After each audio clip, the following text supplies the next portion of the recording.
Hello दोस्तों, मैं आपकी राधिका। शंकर भगवान का बहुत ही प्यारा सा सुंदर सा एक गीत लाइफ में आप लोग सुनिए, आनंद लीजिए। देखिए, शंकर भगवान और गौरा मैया स्नान के लिए जा रहे हैं, तो कैसे जा रहे हैं सुनिए। सोवत गौरा का शिवजी जगावे, चला गौरा चलिया सननवाना। सोवत गौरा का शिवजी जगावे, चलो गौरा गंगाया स्नानवाना। कैसे का चली शिवजी गंगाया स्नानवा, मोरे गोदी गणपति लाला नवाना। चंदन खटोलावा पे गणपति सुलाओ, बाग बागंबर ओढ़ाओ ना। चंदन खटोलावा पे ललन सुलाओ, बाग बागंबर ओढ़ाओ ना। सोवत गौरा का शिवजी जगावे, चला गौरा गंगाया स्नानवाना।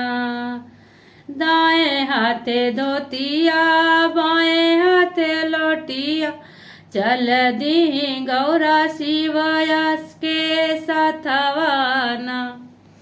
दाएं हाथे धोतिया, बाएं हाथे लोटिया, चल दी गौरा शिवजी के साथवाना। सोवत गौरा का शिवजी जगावे, चला गौरा गंगाया स्नानवाना। गंगा नहाय गौरा शिव पैया लाग, मांगिली गौरा वरदानवाना। गंगा नहाय गौरा शिव पैया लाग, मांगिली गौरा वरदानवाना। सोवत गौरा का शिवजी जगावे, चला गौरा गंगाया स्नानवाना।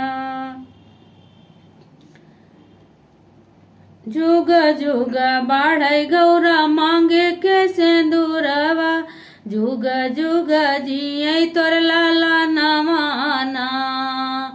जुग जुग बाढ़ गौरा तोरा ही बतवा, जुग जुग जिये तोर लाला नवाना। सुवत गौरा का शिवजी जगावे, चला गौरा गंगाया स्नानवाना।